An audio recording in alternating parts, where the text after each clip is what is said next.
This is an airport, right? Like, what is the problem? Come on, this is not fair, okay? This is very bad. This is not good. എൻ്റെ Tony ഫെർണാണ്ടസേ, തനിക്കെങ്കിലും ഒന്ന് നന്നായി കൂടറോ? ഇങ്ങനത്തെ പരിപാടിയൊക്കെ ചെയ്യേണ്ട ആവശ്യമുണ്ടോ? Card എടുക്കാൻ പറ്റൂല, തെണ്ടിയോ. ഒരു പെണ്ണുമ്പളെ എന്നെ ഒന്ന് തട്ടിയിട്ട് ഞാൻ അവളെ പുഷ് ചെയ്തു.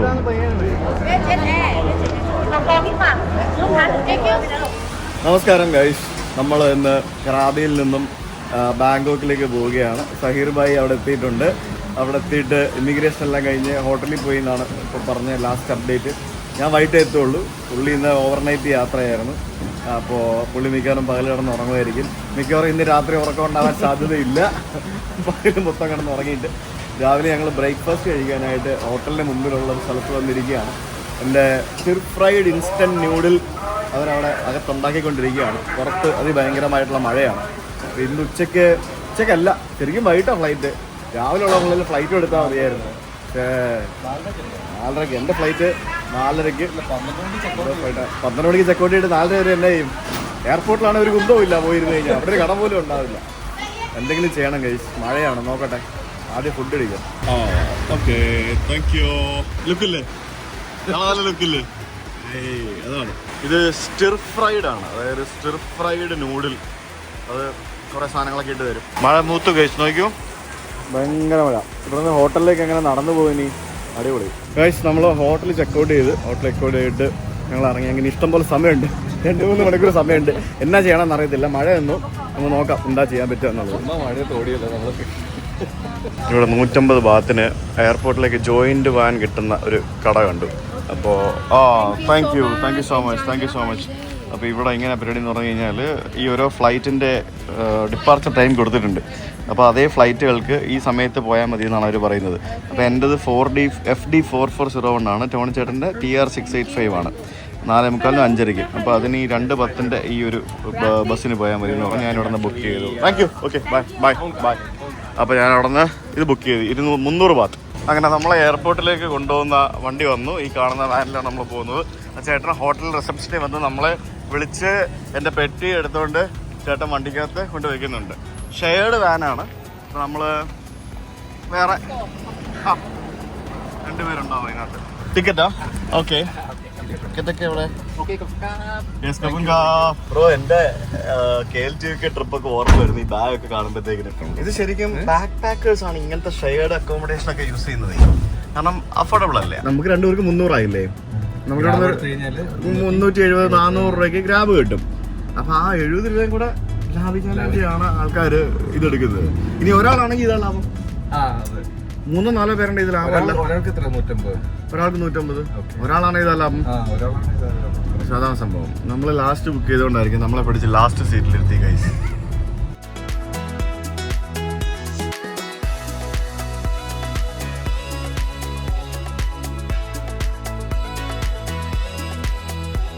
വണ്ടിക്കകത്ത് കയറിയിരുന്ന ഒരു അരമണിക്കൂർ ഉറങ്ങിയപ്പോഴത്തേക്കിനും നമ്മൾ ക്രാബി ഇന്റർനാഷണൽ എയർപോർട്ടിലെത്തി.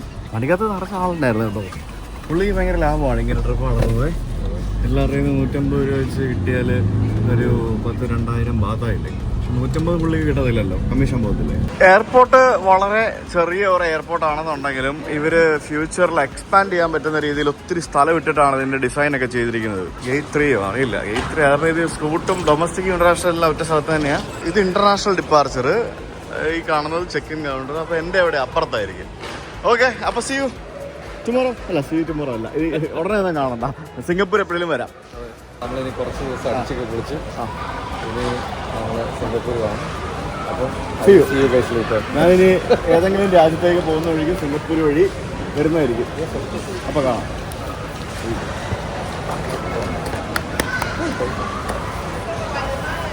പോയിക്കൂടെ? അതെനിക്ക് പറയാനുള്ളത്. പോയിക്കൂടെ? ശരി, ബൈ. അയ്യോ, ഹാപ്പി ജേണി. ഇത് ആക്ച്വലി എനിക്ക് ഹാൻഡ് ബാഗായിട്ട് കൊണ്ടുപോകുന്നതേ ഉള്ളൂ. എനിക്ക് ജസ്റ്റ് ഇതിൻ്റെ വെയിറ്റ് ഒന്ന് ചെക്ക് ചെയ്യണം, അത്രേ ഉള്ളൂ, വേറെ ഒന്നുമില്ല. ഇതാണ് നമ്മുടെ FD 4401 സുവർണഭൂമി എയർപോർട്ട്. DMK-ലേക്കാണ്, അല്ല ബാങ്കോക്കിലേക്കാണ് പോകുന്നത്. ബാങ്കോക്കിൽ 2 എയർപോർട്ടുണ്ട്. ഒന്ന് ഡോൺ മുവാങ് എയർപോർട്ടും ഒന്ന് സുവർണഭൂമി എയർപോർട്ടും. ഇത് DMK, ഇത് BKK. അപ്പം ഞാൻ BKK ബാങ്കോക്കിലേക്കാണ് പോകുന്നത്. ഞാനേ ഹാൻഡ് ബാഗ് ബുക്ക് ചെയ്തിട്ടില്ലായിരുന്നു. അപ്പോൾ അവരെൻ്റെ എൻ്റെ ഹാൻഡ് ബാഗ് 9 കിലോ ഉണ്ട്. ശരിക്കും അലൗഡ് ആയിട്ടുള്ളത് 7 കിലോയേ ഉള്ളൂ. അപ്പോൾ എന്നോട് ഇവിടെ പോയിട്ട് ഒരു 1000 രൂപ അടയ്ക്കാൻ പറഞ്ഞു.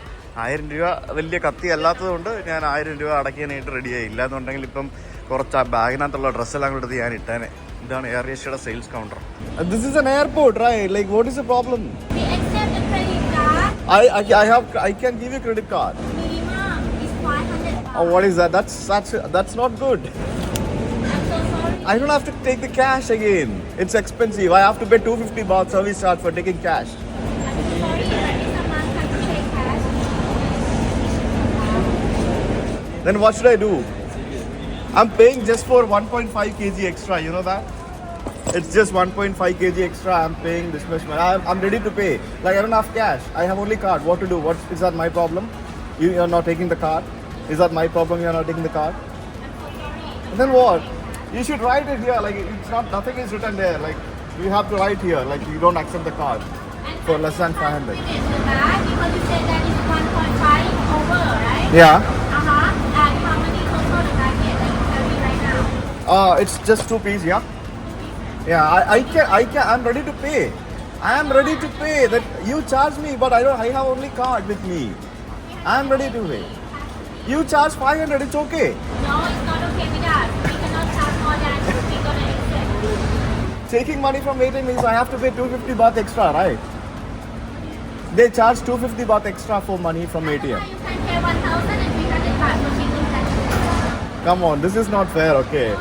No, this is not what Air Asia should do. This is not fair actually. This is very bad. Ticket എടുത്തതും പോരാഞ്ഞിട്ട് അവന്മാർക്ക് എന്താ പറയാ ബാഗ് എടുക്കുന്ന എക്സ്ട്രാ കാർഡ് എടുക്കാൻ പറ്റൂല. തെണ്ടികൾ അവന്മാർക്ക് 380 ബാത്താണ്. 380 ബാത്തിന് അവന്മാർക്ക് കാർഡ് എടുക്കാൻ പറ്റുകയല്ല. എന്നാ പരിപാടി? എയർപോർട്ടിലൊക്കെ ഇങ്ങനെയൊക്കെ ചെയ്യാൻ പാടുണ്ടോ എയർ ഏഷ്യ? കഷ്ടമാണ് കേട്ടോ. പുറത്തൊക്കെ 10 ബാത്തിന് 20 ബാത്തിന് വരെ ആൾക്കാർ കാർഡ് എടുക്കും. ഇനി ATM ഞാൻ അവിടെ നിന്ന് സ്റ്റെപ്പ് ഇറങ്ങി താഴെ പോകണം ATM വേണ്ടി. ഒരു പരിപാടിയോ? ക്യാഷ് തീർന്നേ. ഉള്ള ക്യാഷ് അവസാനം വരുന്ന വഴിക്ക് വാനിൻ്റെ ആൾക്കാർക്ക് കൊടുത്ത് അതിനാണ് ഇവന്മാർക്ക് പൈസ കൊടുക്കുന്നതിന് ബുദ്ധിമുട്ടില്ല. ഇവന്മാർക്ക് കാർഡ് എടുത്താൽ എന്താ പ്രശ്നം? എല്ലായിടത്തും കാർഡ് എടുക്കും. വലിയ ടൂറിസ്റ്റ് ഫ്രണ്ട്ലി രാജ്യമാണ്, മാങ്ങയാണ്, തേങ്ങയാണ്. പക്ഷെ പറയുമ്പം ഇങ്ങനെയൊക്കെയുള്ള ബുദ്ധിമുട്ടുകൾ. എൻ്റെ ആറ്റിറ്റ്യൂഡാണെന്നറിയോ എയർ ഏഷ്യയുടെ ആൾക്കാരുടെ? എനിക്ക് 1.5 കിലോ എക്സ്ട്രാ ഉള്ളൂ. ആ 1.5 കിലോയ്ക്കാണ് ഞാൻ 1000 രൂപ എക്സ്ട്രാ കൊടുക്കാൻ പോകുന്നത്. എനിക്കിതിന് കുഴപ്പമില്ല. 1000 അല്ല 2000 കൊടുക്കാൻ എനിക്ക് കുഴപ്പമില്ല. ഇവർക്ക് കാർഡ് എടുത്തൂടെ? ഞാനിവിടെ അവസാനം താഴെ വന്ന് $100 കൊടുത്ത് കറൻസി ചേഞ്ച് ചെയ്ത്. ഞാൻ ബാങ്കോക്കിലേക്കല്ലേ പോകുന്നത്. എനിക്കിനി കറൻസിയുടെ ആവശ്യമില്ല. അവിടെ എല്ലായിടത്തും പൈസ എടുക്കും. പക്ഷെ അത് ഇവന്മാർക്ക് പറഞ്ഞാൽ മനസ്സിലാവണ്ടേ? അതാണ് ഈ പ്രശ്നം. എന്നെ ഇടപാടാന്ന് ചോദിച്ചു. ചുമ്മാ എന്നെ കൊണ്ട് വെറുതെ. ഇനി ഞാൻ ATM എടുക്കണമെങ്കിൽ 250 ബാത്ത് ഞാൻ എക്സ്ട്രാ കൊടുക്കണ്ടേ? 250 ബാത്ത് എന്ന് പറയുമ്പോഴത്തേക്കിന് ഏകദേശം 750-800 രൂപ ഞാൻ വെറുതെ എക്സ്ട്രാ കൊടുക്കണം. അതാണ് വേറെയും പ്രശ്നം. Thank you. 1 200 വീണ്ടും തിരിച്ച് മേളിലോട്ട് കയറി പോകണം. ഓക്കെ, ഇടപാടാന്ന് നോക്കണേ. എന്നാ പറയാനാ? ഫ്രീ ATM കൊടുത്താൽ പോരെ? You know the world is going cashless. You know that? Everywhere it's cashless. So cash is not acceptable in some places.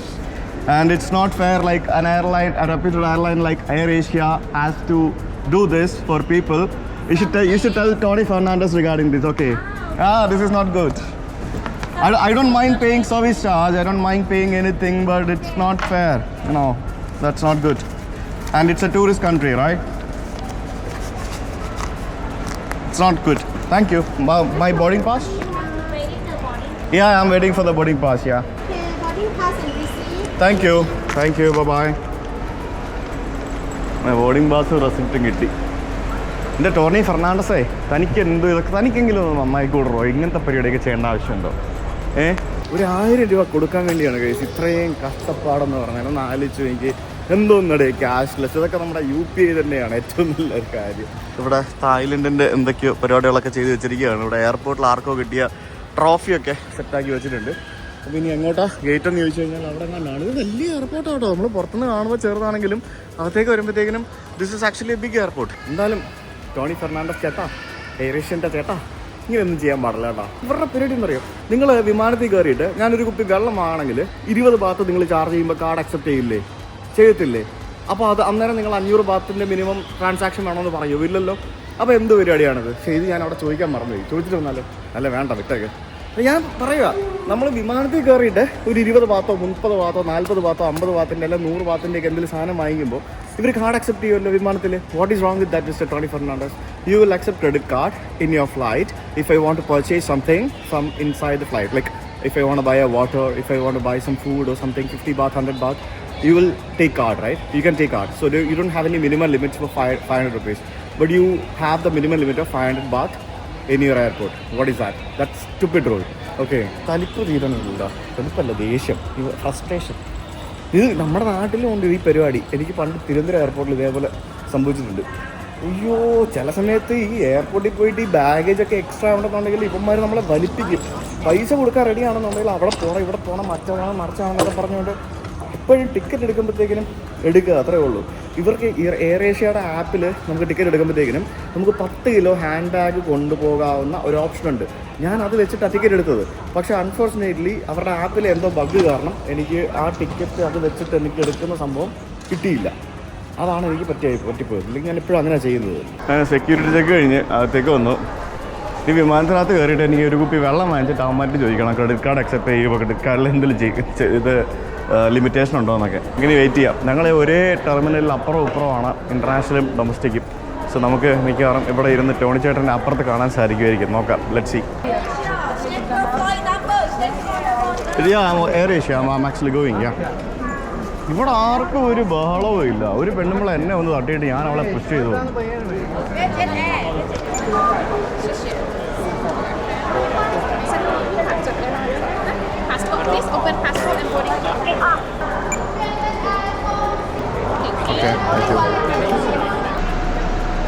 അങ്ങനെ ബസ്സിൽ കയറി നമ്മുടെ വിമാനത്തിൻ്റെ അവിടെ എത്തി.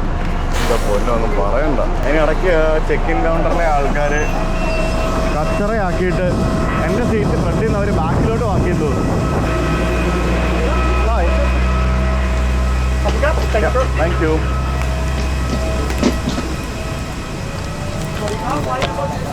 ഹായ്. Thank you. അങ്ങനെ വിമാനത്തിൽ ഫസ്റ്റ് പാസഞ്ചറായിട്ട് ഞാൻ കയറി. എൻ്റെ സീറ്റ് ഓട്ടോ അസൈൻ ആയത് 5ാമത്തെ റോയിലാണ്. ഞാൻ ആ തെണ്ടികൾ എൻ്റെ സീറ്റ് മാറ്റി. ഞാൻ ശ്രദ്ധിച്ചില്ല. ആ ബോർഡിങ് ചെക്ക് ഇൻ ചെയ്യുന്ന സമയത്ത് അവരെനിക്ക് പണി തന്നു. കുഴപ്പമില്ല, സാരമില്ല, എന്താ ചെയ്യാൻ. ചിലപ്പോൾ ഞാൻ വിൻഡോ സീറ്റ് ചോദിച്ചുകൊണ്ടായിരിക്കും എനിക്ക് ഇങ്ങോട്ട് വന്നത്. എനിക്ക് വിൻഡോ സീറ്റ് കിട്ടിയില്ലായിരുന്നു.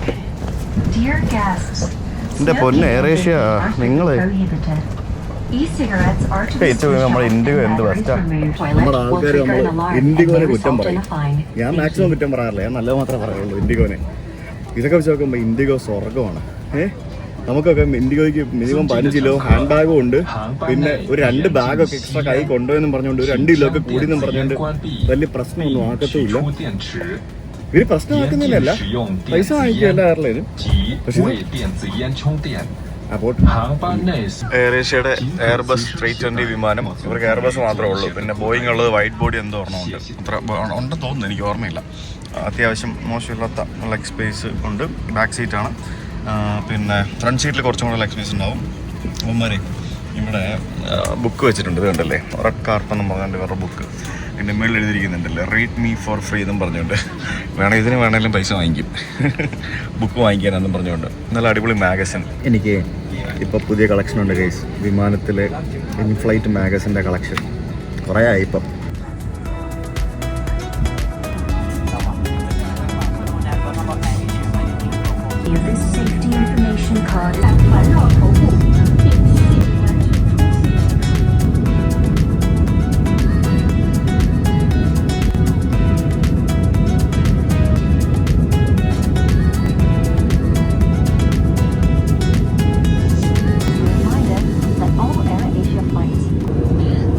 ഫ്ലൈറ്റിൽ സർവീസ് തുടങ്ങിയിട്ടുണ്ട്. 1 മണിക്കൂറേ ഉള്ളൂ നമ്മുടെ വിമാനം. എന്നാലും ഒരു ഫുഡൊക്കെ പ്രീ ബുക്ക് ചെയ്തിട്ട് ആൾക്കാർക്കുള്ള കൊടുക്കുന്നുണ്ട്. ഈ വിമാനത്തിൽ ഏറ്റവും റേറ്റ് കുറഞ്ഞ സാധനം എന്ന് പറയുന്നത് ഒരു കുപ്പി വെള്ളമാണ്. 40 ബാത്ത് എന്ന് പറയുമ്പോഴത്തേക്കിന് ഏകദേശം ഒരു 90 രൂപ അല്ല 100 രൂപ അത് വരും. അതാണ് ഏറ്റവും വില കുറഞ്ഞ സാധനം. അത് ഞാൻ ക്രെഡിറ്റ് കാർഡ് വെച്ച് വാങ്ങിക്കാൻ പോവാണ്. ഇവർ വേറെ എന്തെങ്കിലുമൊക്കെ പറയുമെന്ന് നോക്കണമല്ലോ.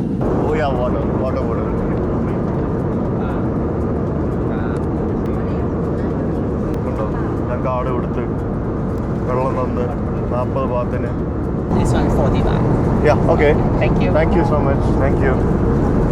കണ്ടോ, ആ എന്നാ പരിപാടി തന്നെങ്കിൽ അതിന് പ്രശ്നമൊന്നുമില്ല. പക്ഷേ എയർപോർട്ടിൽ അവന്മാർക്ക് 500 ബാത്ത് മിനിമം ചാർജ് ചെയ്യണം. ഇവിടെ 40 ബാത്ത് ചാർജ് ചെയ്യാനൊരു പ്രശ്നമില്ല. എയർപോർട്ടിൽ ഞാൻ 380 ബാത്ത് കൊടുക്കാൻ പോയപ്പോൾ അവർക്ക് വയ്യ. ഈ ലോകത്തെ പല നിയമങ്ങളും ലോജിക്കില്ലാത്ത നിയമങ്ങളാണ്. എന്തിനാ ഇങ്ങനെയൊക്കെ ആവശ്യമില്ലാത്ത ആൾക്കാരെ ബുദ്ധിമുട്ടൊക്കെയുള്ള നിയമങ്ങൾ ഉണ്ടാക്കി വെച്ചേക്കുന്നതല്ലേ. നമ്മളിങ്ങനെ ബാങ്കോക്കിൻ്റെ മുകളിലേക്ക് വന്ന് കയറി കടലിന് മേളിൽ കൂടെ വന്നത്. ഇങ്ങനെ വരുന്ന വഴിക്ക് നമുക്ക് താഴെ ഒരു എയർപോർട്ട് കാണാം. ആ കാണുന്ന എയർപോർട്ടാണ് ബാങ്കോക്ക് ഇൻ്റർനാഷണൽ എയർപോർട്ട്. സിറ്റിക്ക് ഏറ്റവും അടുത്തുള്ള എയർപോർട്ടാണ് BKK എയർപോർട്ട്. BMK സിറ്റിയിൽ നിന്ന് കുറച്ച് ദൂരം മാറിയാണ്. അപ്പോൾ നമ്മൾ ചുറ്റിത്തിരിഞ്ഞ് കറങ്ങിത്തിരിഞ്ഞ് പോയി നമ്മൾ ബാങ്കോക്ക് എയർപോർട്ടിലേക്ക് ലാൻഡ് ചെയ്യാൻ വേണ്ടി പോയിക്കൊണ്ടിരിക്കുകയാണ്.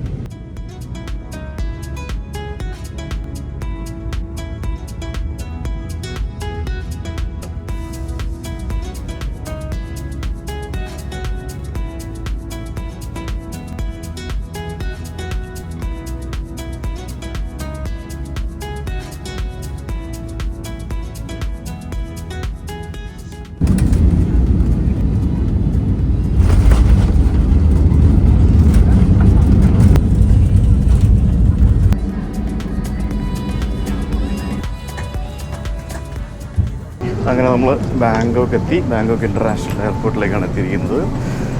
പുറകിലിരുന്നുകൊണ്ട് അവസാനം ഇറങ്ങി വരാം. ഈ കാണുന്ന റെഡ് സീറ്റ് കണ്ടോ? ഇതൊക്കെ സ്പേസ് കൂടുതലുള്ള സീറ്റുകളാണ്, ഹോട്ട് സീറ്റ്സ്. Thank you. കപ്പൻ കാപ്പ്. നമ്മൾ സ്ട്രെയിറ്റ് ഈ പാസഞ്ചർ കൺട്രോൾഡ് ഏരിയയിലേക്കാണ് എത്തിയിരിക്കുന്നത്. അതായത് നമ്മൾ ഈ വിമാനങ്ങളൊക്കെ പുറപ്പെടുന്ന ആ ഒരു സ്ഥലത്തേക്കാണ് എത്തിയിരിക്കുന്നത്. ഇനിയിപ്പോൾ നമുക്ക് നേരെ നടന്ന് പുറത്തേക്ക് പോകണം. ഇത് കണ്ടോ, തന്നെ ക്ലീൻ ചെയ്യുന്ന റോബോട്ടിക് യന്ത്രം. അത് കൊള്ളാം കേട്ടോ. ഇത് നമ്മുടെ വീട്ടിലൊക്കെ വെക്കുന്ന നമ്മുടെ ഈ MIയുടെ ഒക്കെ ആ ഒരു ചെറിയ സാധനമില്ലേ, വാക്യൂം ക്ലീനർ, മോപ്പ്, അതിൻ്റെയൊക്കെ ഒരു ബിഗസ്റ്റ് വേർഷൻ. നമ്മൾ ചൈനയിലൊക്കെ കാൻഡൻ ഫെയറിനൊക്കെ പോയപ്പോഴത്തേക്കിനും ഇത് ഇഷ്ടം പോലെ കണ്ടായിരുന്നു അവിടെ. ഇതും ഇതിൻ്റെ വലുതൊക്കെ ഇതിങ്ങനെ എയർപോർട്ടിൽ ഇങ്ങനെ മാപ്പ് ചെയ്തിട്ട് തുറന്ന് വിട്ടിരിക്കുക. നമ്മളിപ്പോൾ എത്തിയിരിക്കുന്നത് ബാങ്കോക്കിലെ ഡൊമസ്റ്റിക് എയർപോർട്ടിലാണ്. ഇറങ്ങി വരുമ്പോൾ തന്നെ ഇവിടെ ഇഷ്ടംപോലെ കടകളും മറ്റുമൊക്കെ നമുക്ക് കാണാം. ഡൊമസ്റ്റിക് എയർപോർട്ട് ആയതുകൊണ്ട് തന്നെ ആൾക്കാർ അതിനോട് ട്രാവൽ ചെയ്യുന്നതല്ലേ. So we have lot of things here. ഇവിടെ ഭയങ്കര തിരക്കാണല്ലോ. ഇത് കുറേ നടക്കുകയും വേണം കേട്ടോ. നമ്മൾ ഗ്രാബ് ബുക്ക് ചെയ്യാനായിട്ട്, ഗ്രാബാണല്ലോ ഇവിടുത്തെ മെയിൻ ആപ്പ്. ഗ്രാബിൽ സാധനങ്ങൾ ബുക്ക് ചെയ്യുക. എന്നിട്ട് ഗ്രാബിൻ്റെ തന്നെ ഒരു പിക്കപ്പ് ഏരിയ ഉണ്ട്. ഇവിടെ മുമ്പിൽ വലിയ ബോർഡൊക്കെ വെച്ച് കാണാം. അല്ലെങ്കിൽ അവർ ബുക്ക് ചെയ്ത് തരും. ഇവിടെ നിന്ന് 12 മിനിറ്റൊക്കെയാണ് കാണിക്കുന്നത്. എല്ലാം ഭയങ്കര ഡിലേ ആണല്ലോ. ഇറങ്ങി വരുമ്പോഴത്തേക്കിനും ഇവിടെ വരുന്ന ആൾക്കാരെ കാത്തിരിക്കുന്ന ട്രാവൽ ഏജൻസികൾ ആണ് നമുക്ക് കാണാൻ സാധിക്കുന്നത്. ഓരോ സ്ഥലത്തുനിന്നുള്ള ഓരോ ആൾക്കാരെ കാത്തിരിക്കുന്ന ട്രാവൽ ഏജൻസികൾ. ഇവിടെ ഇതിനകത്ത് കയറി AC-യിലിരിക്കാനുള്ള സൗകര്യം വരെ ഉണ്ട് കേട്ടോ. സംഭവം ഇത് ബാംഗ്ലൂർ എയർപോർട്ടിലൊക്കെ ഞാൻ കണ്ടിട്ടുണ്ട് ഈ ഒരു സംഭവം. ഇത് കൊള്ളാം പരിപാടി. കൊച്ചിയിലുണ്ടോയെന്ന് എനിക്കറിയില്ല, ഇല്ലെന്ന് തോന്നി, ഞാൻ കണ്ടിട്ടില്ല. അപ്പോൾ ഇവിടെ ആൾക്കാരെല്ലാവരും ഗ്രാബ് ബുക്ക് ചെയ്തിട്ട് വെയിറ്റ് ചെയ്ത് നിൽക്കുകയാണ്. ഞാനും ബുക്ക് ചെയ്തു. എൻ്റെ വണ്ടി ഒരു 10 മിനിറ്റിൽ വരുമെന്ന് എഴുതിയിരിക്കുന്നത്. ഇതിനകത്ത് ഇരിക്കാനുള്ള സ്ഥലമാണെന്ന് ഞാൻ പറഞ്ഞില്ല. അവിടെ ഫ്രീ വാട്ടർ ഫോർ കസ്റ്റമേഴ്സ് എന്നും പറഞ്ഞുകൊണ്ട് വെള്ളം വരെ വെച്ചിട്ടുണ്ട് അവിടെ. അപ്പോൾ വണ്ടികളൊക്കെ ഇവിടെ ഈ ഭാഗത്ത് ഇവിടെ കൊണ്ടുവന്ന് നിർത്തും. നമുക്ക് അതിൽ കയറിപ്പോൾ അത് ഭയങ്കര സിമ്പിൾ ആൻഡ് ഓർഗനൈസ്ഡ് ആയിട്ടാണ് വെച്ചിരിക്കുന്നത് കേട്ടോ. ഇവിടെ ടാക്സിക്കകത്ത് വണ്ടി കയറ്റി വെക്കാനായിട്ട് പുറത്ത് ഗ്രാബിൻ്റെ സ്റ്റാഫ് വരെയുണ്ട്. അവരാണ് പാസഞ്ചേഴ്സിൻ്റെ ബാഗൊക്കെ എടുത്ത് അകത്തോട്ട് കയറ്റി വെക്കുന്നത്. ഡ്രൈവർ പുറത്ത് പോലും ഇറങ്ങണ്ട. അടിപൊളിയാണല്ലോ. ഇയാൾ എന്തിനാ അപ്പുറത്ത് പോകുന്നത്? ഇവിടെ പോടാം. അത് ശരി, എല്ലാവരും ഇവിടെ നിർത്തിയപ്പോൾ എൻ്റെ വണ്ടി ഇത് അപ്പുറത്ത് പോകും. അപ്പോൾ ഇവിടെ രണ്ടിടത്ത് പിക്കപ്പ് പോയിൻ്റ് ഉണ്ടല്ലേ, അതുകൊണ്ടാണ്. അല്ല okay. So this is my വണ്ടി. ഓ ഇത് കൊള്ളാമല്ലോ. ഇത് BYD ഏതോ ഒരു വണ്ടിയാണ്. സവാദികാപ്പ്. Thank you. കപ്പൻ കാപ്പ്. യപ്പ്. സവാദികാപ്പ്. Yes, how are you? You're good? Okay. Already in, yes. Okay. ഈ വണ്ടി കൊള്ളാം കേട്ടോ. നല്ല അടിപൊളി വണ്ടി, കിടുക്കാച്ചി വണ്ടി. കാലൊക്കെ വെക്കാൻ എന്ത് സ്പേസ് ആണെന്ന് എനിക്ക്. ചാർജ് ചെയ്യാനുള്ള സ്ഥലമുണ്ട്. ഞാൻ എൻ്റെ ഫോണിലൂടെ ചാർജ് ചെയ്യാനിട്ടു. അങ്ങനെ ബാങ്കോക്ക് എയർപോർട്ടിൽ നിന്നും ബൈ. ഹോട്ടൽ. Thank you. കപ്പൻ കാപ്പ്. അമ്മേ, ഹോട്ടലിലെത്തി. സൈർബായ് ഇവിടെ വന്നിട്ടുണ്ടോ എന്ന് എനിക്കറിയില്ല. നോക്കട്ടെ, പുള്ളി വരും എന്നാണ് പറഞ്ഞത്. Twin bed. Twin bed, right? Yeah, twin bed. Yes guys, finally റൂമിലെത്തി. സഹീർ ഭായി വന്നിട്ടില്ല. സഹീർ ഭായി വരും. ഇവിടെ എവിടെ ഉണ്ട്. പുള്ളി വേറെ എന്നാ പരിപാടിയിലാണ്. അപ്പോൾ പരിപാടി എന്ന് പറഞ്ഞാൽ വേറെ ഒന്നുമല്ല. പുള്ളിയുടെ കൂടെ ഫ്രണ്ട്സോ ഫാമിലി ആരാണ്ട് വന്നിട്ടുണ്ട്. സോ അവരുടെ കൂടെയാണെന്നാണ് പറഞ്ഞത്. So he will come after some time. നമുക്ക് അപ്പോഴത്തേക്കിനൊന്ന് ഫ്രഷ് ആവാം.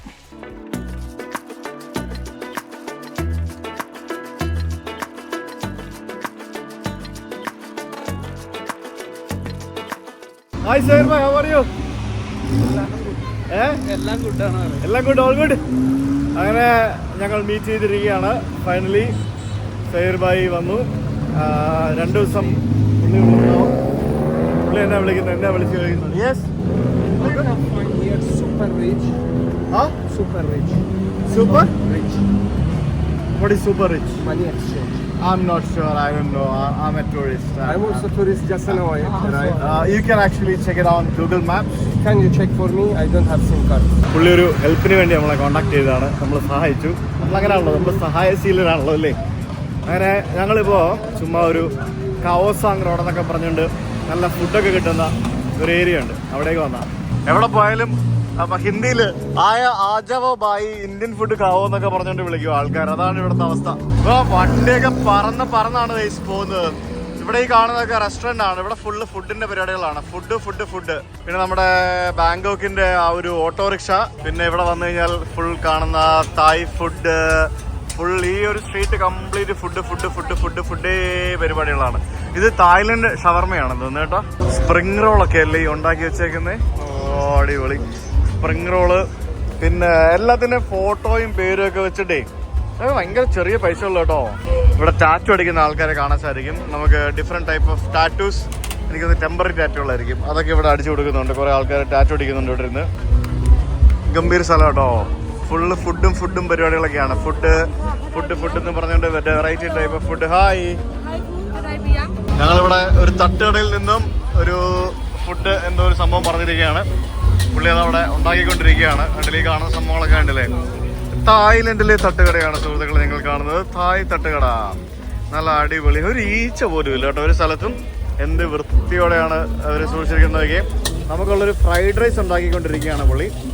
ഫ്രൈഡ് റൈസ് നമ്മൾ കുറച്ച് സ്പൈസി ആയിട്ടൊരു ഫ്രൈഡ് റൈസ് ഉണ്ടാക്കാൻ പറഞ്ഞിട്ടുണ്ട്. എത്രത്തോളം സ്പൈസി ആയിരിക്കും എന്ന് എനിക്കറിയില്ല. അത് നമുക്ക് കാത്തിരുന്ന് കാണണം. തായ് തട്ടുകട. സഹീർ ഭായ് നമ്മൾ കണ്ടിട്ട് എത്ര നാളായി സഹീർ ഭായ്? ഒരുപാട് കാലമായില്ലേ. നമ്മളെപ്പോഴാണ് ലാസ്റ്റ് കണ്ടേ? ചൈന വന്നപ്പോഴോ? ആണോ? ആ ശരിയാ. അന്ന് നമ്മളാ അല്ല ലണ്ടനിൽ വെച്ചിട്ട് അല്ലേ? ലണ്ടനിൽ വെച്ചല്ലേ കണ്ടേ? നമ്മുടെ KLT UK ട്രിപ്പിന്റെ അവസാന സമയത്ത് സർപ്രൈസ് ആയിട്ട് ലണ്ടനിൽ വന്ന സഹീർ ഭായ്. അതിനുശേഷം പിന്നീട് നമ്മളിപ്പോഴാണ് കാണുന്നത്. തായ്ലൻഡില് വിയറ്റ്നാമിന്റെ വിമാനത്തിന്റെ പരസ്യം. Take off Thailand's most vibrant destination with VietJet എന്നും പറഞ്ഞുകൊണ്ട് ഫുക്കറ്റ്, ചിയാങ് ക്രാബി. വിയറ്റ്ജെറ്റ് കൊച്ചിയിലേക്ക് ഓപ്പറേറ്റ് ചെയ്യുന്നുണ്ട്. കൊച്ചിയിൽ നിന്ന് അത്യാവശ്യം ആൾക്കാരെ വളരെ അഫോർഡബിൾ ആയിട്ട് പല സ്ഥലങ്ങളിലേക്കും വിയറ്റ്ജെറ്റ് കൊണ്ടുപോകുന്നുണ്ട്. So there is our fried rice. ഇതിനകത്ത് ഇച്ചിരി നാരങ്ങയും കൂടെ പിഴിയണം, സെറ്റായിരിക്കും. നിങ്ങൾ തായ്ലൻഡിൽ വരുമ്പോഴല്ലോ ഇതുപോലത്തെ തട്ടുകടകളിൽ നിന്ന് ഫുഡ് കഴിക്കാൻ ശ്രമിക്കുക. പ്രത്യേകിച്ച് ടൂറിസ്റ്റ് കേന്ദ്രങ്ങളിൽ പോകുമ്പോഴത്തേക്കിനും ഭയങ്കര അഫോർഡബിൾ ആണ്. ഇതിപ്പോൾ 50 ബാത്തല്ലേ, ഇത് സാധനം കടയിൽ പോയാൽ 300 ബാത്ത് കൊടുക്കണം, അല്ലെങ്കിൽ 250 ബാത്ത് കൊടുക്കണം. അതാണ് വ്യത്യാസം. അങ്ങനെ ഫുഡ് കഴിച്ചു കഴിഞ്ഞ് നമ്മൾ മുന്നോട്ട് പോകുമ്പോഴത്തേക്കിനും ഇവിടെ ഇപ്പുറത്ത് ആൾക്കാരൊക്കെ ഫുള്ള് റോഡിലിരുന്ന് ഭക്ഷണം കഴിക്കുന്നതാണ്. അപ്പുറത്തും ഇപ്പുറത്തും എല്ലാം ഇതൊക്കെ ടൂറിസ്റ്റുകളാട്ടോ. അതായത് ഇവിടെ പകുതിയും ടൂറിസ്റ്റുകളാണ്.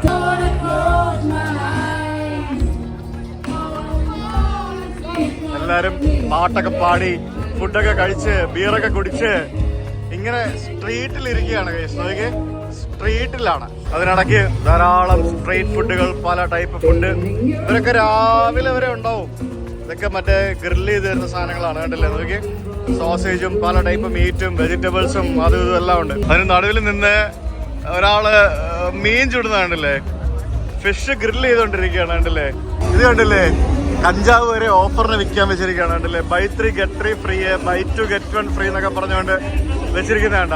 കഞ്ചാവ് വരെ ഓഫറിന് ഇരിക്കുന്ന സ്ഥലമാണ് തായ്ലൻഡ്. എന്തോന്നടയില്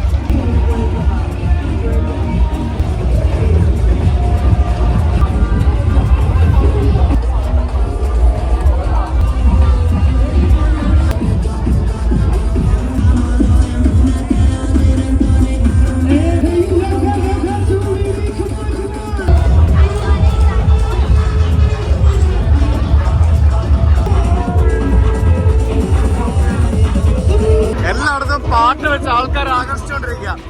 ഇവിടെ പാട്ട് വെച്ച് ആൾക്കാർ ആകർഷിക്കുന്നു. ഇവിടെ പാട്ട് വെച്ച് തുടങ്ങിയതേ ഉള്ളൂ, ആൾക്കാർ വരുന്നില്ല. ക്യാൻവാസ് ചെയ്യാൻ വേണ്ടി ഇവർ നിൽക്കുകയാണ്. ഇവിടെ പോകുന്ന ആൾക്കാരെല്ലാം ക്യാൻവാസ് ചെയ്ത് ഇരുന്ന് അതിനിടയ്ക്ക് വീഡിയോ എടുത്തുകൊണ്ട് പോകുന്ന പോലീസ്. ഇതുണ്ടോ നോക്കിയേ, പുള്ളി ബൈക്കില് വീഡിയോ എടുത്തുകൊണ്ട് പൊയ്ക്കൊണ്ടിരിക്കുക. അപ്പുറത്ത് മസാജ്, ആൾക്കാരിരുന്ന് മസാജ് ചെയ്യുന്നു. Full vibe.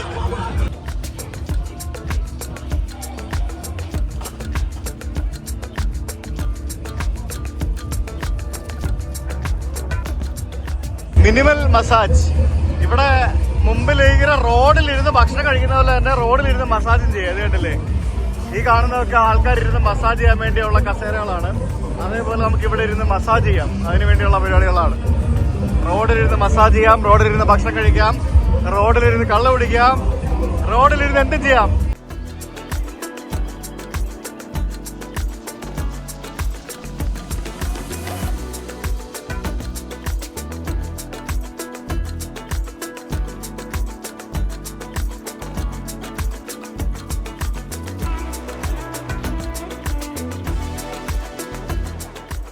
എല്ലാ കടയുടെ മുമ്പില് ഒരു DJ ഉണ്ടാവും, മനസ്സിലായില്ലേ? ഫാമിലി ആയിട്ടൊക്കെ വരുന്ന എത്ര ആൾക്കാരുണ്ടെന്ന് അറിയാവോ? ഇതൊന്നും ഒരു പ്രശ്നമേ അല്ല, ആർക്കും ഒരു പ്രശ്നമേ അല്ല. This is A family destination.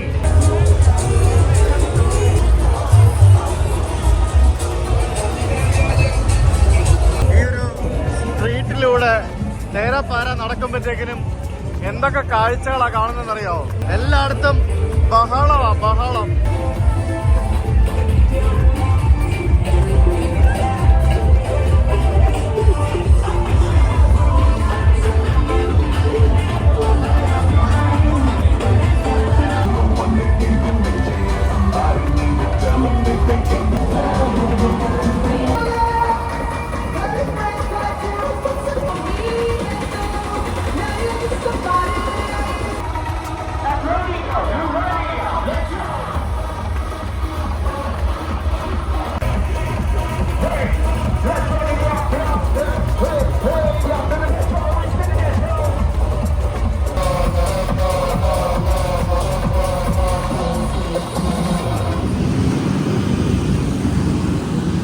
ബാങ്കോക്കിൽ വന്നു കഴിഞ്ഞാലേ ഷോപ്പിങ്ങിന് വരാൻ പറ്റിയ ഏറ്റവും നല്ലൊരു ഒരു സ്ഥലമാണിത്. സെൻട്രൽ വേൾഡ് എന്ന് പറയുന്ന ഷോപ്പിംഗ് മോള്.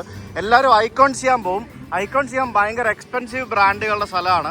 പക്ഷേ സെൻട്രൽ വേൾഡ് എന്ന് പറയുന്നത് എപ്പോഴും ഭയങ്കര പോപ്പുലർ ആയിട്ടുള്ള, നമ്മുടെ ലുലു മോളൊക്കെ പോലെ തന്നെ ഇവിടെ ഭയങ്കര പോപ്പുലർ ആയിട്ടുള്ളൊരു സ്ഥലമാണ്. ഐക്കോൺ സിയാമിലെ കാട്ടിലും ബെറ്റർ ആയിട്ടുള്ള ഷോപ്പിംഗ് സ്ഥലം ഞാൻ കണ്ടുപിടിച്ചത് ഇത് തന്നെയാണ്. ഞാനിപ്പോൾ പ്രത്യേകിച്ച് ഷോപ്പിങ്ങിന് വന്നതൊന്നുമല്ല, ഞാൻ വെറുതെ സമയം ഉണ്ടായിരുന്നതുകൊണ്ട് വന്നതാണ്. ആപ്പിളിൻ്റെ ഷോറൂം കണ്ടില്ലേ ഫ്രണ്ടിൽ തന്നെ. This is so big man. നിങ്ങൾ എവിടെയെങ്കിലും ശ്രദ്ധിച്ചിട്ടുണ്ടോ എന്ന് അറിയത്തില്ല, ഒരു ബില്ലിംഗ് കൗണ്ടർ എന്ന് പറയുന്ന ഒരു സംഭവം ആപ്പിളിൻ്റെ ലോകത്തുള്ള ഒരു സ്റ്റോറിലും ഉണ്ടാവില്ല. ഒരൊറ്റ ബില്ലിംഗ് കൗണ്ടർ ഉണ്ടാവില്ല. ഇവിടെ നമ്മൾ എന്തെങ്കിലും ഇവിടെ നിന്ന് വാങ്ങിച്ചു കഴിഞ്ഞാൽ നമുക്ക് ബില്ലിംഗ് കൗണ്ടർ ഉണ്ടാവുമോ? ഇല്ലല്ലോ. അതാണ് ആപ്പിൾ സ്റ്റോറിൻ്റെ ഒരു പ്രത്യേകത എന്ന് പറയുന്നത്. നമ്മൾ എന്താണോ വാങ്ങിക്കുന്നത് അവർ നമ്മുടെ അടുത്ത് വന്നിട്ട് ഒരു ഫോൺ വെച്ചിട്ട് നമുക്ക് ബില്ല് ചെയ്ത് കാർഡ് വെച്ച് പേയ്മെൻറ്റ് വാങ്ങിച്ചിട്ട് തരും. അതാണ് അവരുടെ പരിപാടി എന്ന് പറയുന്നത്. ഒരു എക്സ്പീരിയൻസ് സെല്ല് ചെയ്യുക എന്നുള്ളതാണ് ആപ്പിളിൻ്റെ പരിപാടി എന്ന് നമുക്ക് ആ ഒരു സ്റ്റോറിൻ്റെ തീമിൽ നിന്ന് മനസ്സിലാവും. ഇവിടെ മുമ്പിൽ എന്തോ ഒരു ഫുഡ് ഫെസ്റ്റിവൽ ഒക്കെ നടക്കുന്നുണ്ട്, ഹെലിക്കോണിയ എന്നും പറഞ്ഞുകൊണ്ട്. ഏതൊക്കെയോ കുറേ പ്രശസ്തമായിട്ടുള്ള ഫേമസ് മാസ്റ്റർ ഷെഫുകളുടെയൊക്കെ ഫോട്ടോസൊക്കെ വെച്ചിട്ടുള്ള പരിപാടിയാണ്. അങ്ങനെ എന്തോ കാര്യമായിട്ടുള്ള പരിപാടികളൊക്കെയാണ്. മാസ്റ്റർ ഷെഫ് ജൂനിയർ കോമ്പറ്റീഷനൊക്കെ ആണെന്ന് തോന്നുന്നു. അതിനിടയ്ക്ക് ഇവിടെ ടൂറുണ്ട്. പിന്നെ പല ആൾക്കാർ ഫുഡിന്റെ പ്രൊമോഷൻ എന്ന് പറഞ്ഞിരിപ്പുണ്ട്. ഇവിടെ ഇപ്പോൾ വന്നാലും ഭയങ്കര വൈബായിരിക്കും. ഇവിടുത്തെ ഷോപ്പിംഗ് മോളുകളെല്ലാം എങ്ങനെയാണ്, ഐക്കോൺ ചെയ്യാൻ ആണെന്നുണ്ടെങ്കിലും ഇതാണെങ്കിലും എന്താണെങ്കിലും. ഇത് എന്ത് കിച്ചനാണ്, പുള്ളിക്കാരിയാണ് ഇവിടുത്തെ ഷെഫ് എന്ന് പറയുന്നത്. ആ മുടി കണ്ടില്ലേ, അടിപൊളി മുടി, നൈസ്. നല്ല തിരക്കാണല്ലോ. എന്ത് തിരക്കായത്. ഇത് കണ്ട് ഇവരുടെ ഷെഫാണ്, ഈ ഷെഫിന്റെ ആണിത്. ഇത് പോർക്ക് ഹാംബർഗ് വിത്ത് തായ് സ്റ്റൈൽ കറി സോസ്, അങ്ങനെ എന്തൊക്കെയോ കുറെ സാധനങ്ങളൊക്കെ ഉണ്ടാക്കി ലൈവായിട്ട് വെച്ചിരിക്കുക. ഇത് എനിക്കൊന്ന് കോമ്പറ്റീഷൻ ആണോ എന്താ സംഭവം ഒന്നും മനസ്സിലാകുന്നില്ല, എന്താ പരിപാടി എന്നുള്ളത്. This area so big. ഇത് കുറെ ഉണ്ട്.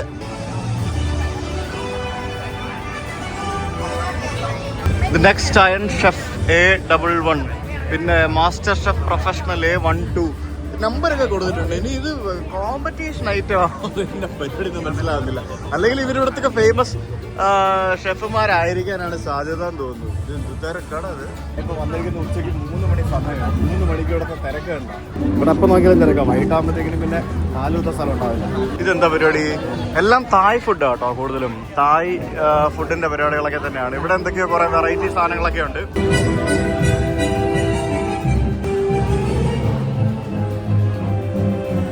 ഇത്രയും ഫുഡ് വെക്കുന്ന ഈ ഒരു സ്ഥലം എത്ര ക്ലീൻ ആയിട്ടാണ് കിടക്കുന്നതെന്ന് നോക്കിയേ. എന്തെങ്കിലും ഒരു വൃത്തികേടുണ്ടോ, അലമ്പുണ്ടോ? ഇല്ലല്ലോ.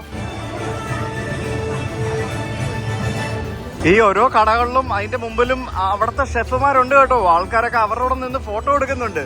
ഇതെനിക്ക് തോന്നുന്നു ഇവിടുത്തെ പ്രശസ്തമായ ഷെഫുമാരെല്ലാം കൂടെ നടത്തുന്ന പരിപാടിയാണെന്ന് എനിക്ക് തോന്നുന്നു കേട്ടോ. ഇവിടെ തായ്ലൻഡുകാരുടെ ഒരു ചെറിയൊരു അമ്പലമുണ്ട്. ഈ അമ്പലം എന്ന് പറയുന്നത് ഇവിടെ ടൂറിസ്റ്റ് സ്ഥലത്താണ്. അപ്പോൾ അതുകൊണ്ട് തന്നെ ഭയങ്കര ടൂറിസ്റ്റിയാണ്. അപ്പോൾ അവിടെ അകത്തൊരു കിടിലൻ ഡാൻസ്. അയ്യോ, ഞാൻ വന്നപ്പോഴത്തേക്കിനും കഴിഞ്ഞു. ഇത് പ്രസാദമാണോ? എന്താ സംഭവം ഇത്? Waiting for dance in line here. ഇത് പ്രസാദമല്ല, മറ്റേ വഴിപാട്. ഇതാണ് അമ്പലത്തിൻ്റെ മധ്യഭാഗത്തെ ആ ഒരു പ്രതിഷ്ഠ. ഓപ്പൺ ആയിട്ടിരിക്കുന്ന ഒരു പ്രതിഷ്ഠയാണ്. അവിടെ ആൾക്കാർ ബന്ദിപ്പൂ മാലയൊക്കെ കൊണ്ട് കൊടുക്കുന്നുണ്ട്, മാല വെക്കുന്നുണ്ട്, പിന്നെ പല രീതിയിൽ അവിടെ ആളുകൾ നിന്ന് പ്രാർത്ഥിക്കുന്നുണ്ട്. അപ്പോൾ ഇവിടെ ഒരു വഴിപാടാണ് നടക്കുന്നത്. അപ്പോൾ 4 പേര് അവിടെ നിന്ന് നൃത്തം ചെയ്യുകയാണ്. മുമ്പിലൊരാൾ അവിടെ വഴിപാട് ചെയ്യുന്ന ആൾ അവിടെ നിൽക്കുന്നു. പിന്നെ വഴിപാടിന് ടിക്കറ്റൊക്കെ എടുത്തിട്ട് വേണം നിൽക്കാനായിട്ട്. ആ ടിക്കറ്റ് അവർക്ക് കൊടുക്കണം. പിന്നെ അപ്പുറത്ത് വാദ്യോപകരണങ്ങൾ വായിക്കുന്ന കുറച്ച് ആൾക്കാരുണ്ട്.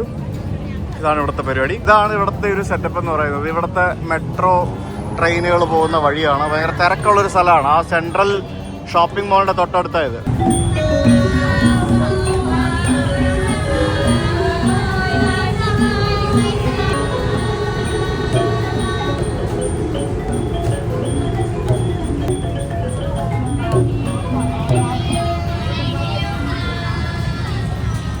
ഇത്രയും പ്രത്യേകതര ഒരു വഴിപാട് ഞാൻ ആദ്യമായിട്ടാണ് കാണുന്നത്. ആളുകൾ ഒറ്റയ്ക്കും അതേപോലെ തന്നെ ഫാമിലി ആയിട്ടുമൊക്കെ വന്ന് മുമ്പിൽ നിൽക്കുന്നുണ്ട്. എനിക്ക് തോന്നുന്നു ഇത് അവർക്ക് വേണ്ടി നൃത്തരൂപേണ നൃത്തം ചെയ്ത് അപ്സരസുകൾ ദൈവത്തിനോട് പ്രാർത്ഥിക്കുന്നതോ അങ്ങനെ എന്തോ പരിപാടി എന്തോ ആണെന്ന് തോന്നുന്നു. പക്ഷേ ഈ ബുദ്ധമതം എന്ന് പറയുന്നത് തന്നെ ശരിക്കും ഒരു ഹിന്ദു ബുദ്ധ മിക്സഡ് കൾച്ചറുള്ള ഒരു പരിപാടിയാണല്ലോ. എത്ര വന്നാലും അവസാനിക്കാത്ത കാഴ്ചകളാണ് തായ്ലൻഡ് നമുക്ക് തരുന്നത്. എത്ര കണ്ടാലും എത്ര വന്നാലും അവസാനിക്കാത്ത കാഴ്ചകൾ അല്ലേ. സൈർബായ് പോയി സൗദിക്ക് പോയി. പുള്ളി ഏതൊക്കെയോ വഴി കൂടെ ചൈനയിൽ നിന്ന് എങ്ങനെയൊക്കെയോ വരുന്ന വഴിയാണ്. അങ്ങനെ മീറ്റ് ചെയ്താൽ എനിക്കൊരു അബദ്ധം പറ്റി. അത് ഞാൻ നാളെ പറയാം.